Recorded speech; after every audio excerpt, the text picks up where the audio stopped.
In the first Kingsman movie, a character played by Samuel L. Jackson plants little bombs into the necks of people who will follow him to his ark.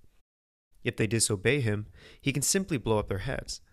In an amazing scene from the movie, the heroes get a hold of the detonator and blow up the heads of every single one of Jackson's followers.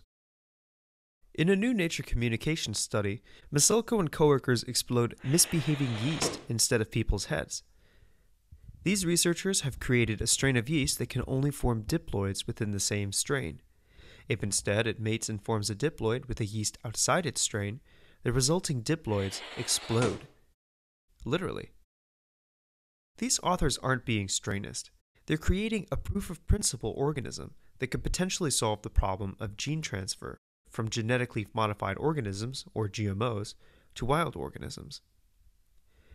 The idea is that if a GMO crosses with a wild organism, the resulting plants would explode, or perhaps die in a bit less spectacular fashion. This would ensure that the genes from GMOs would not escape into the wild population, because none of the resulting plants would survive. And that isn't this approach's only possible use. It might also be used to kill off disease-carrying mosquitoes or control invasive species. The basic idea is that the engineered species creates a poison that it's immune to. If it mates with a wild species, it passes on that poison to the resulting children. These progeny are not immune, and so they die.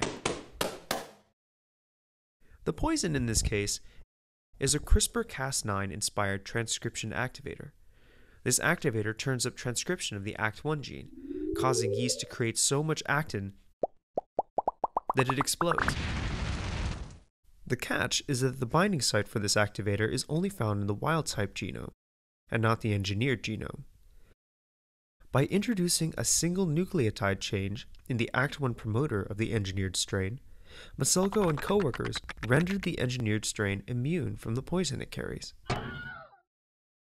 But when the engineered yeast mates with a yeast of a wild-type strain, the resulting diploids will have a binding site for the poison, and because of this, well, they explode. These authors have created an elegant system, reminiscent of the one created by Baron Harkonnen in the novel Dune.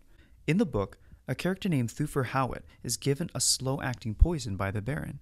Hawat needs an antidote each day to survive.